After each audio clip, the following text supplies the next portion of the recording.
సిగలోని పువ్వులు చిలికించే నవ్వులు, సిగలోని పువ్వులు చిలికించే నవ్వులు, మన కోసం ఏ సందేశం అందించే ప్రేయసి.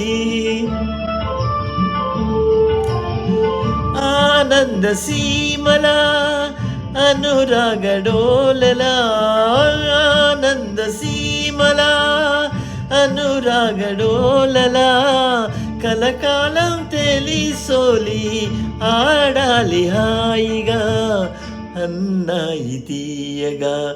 ఆ మబ్బు తెరలే తొలగి ఆగింది చందమామ, ప్రేమికుల హృదయము తెలిసి పాడింది చందమామ, పాడింది చందమామ. ఆహా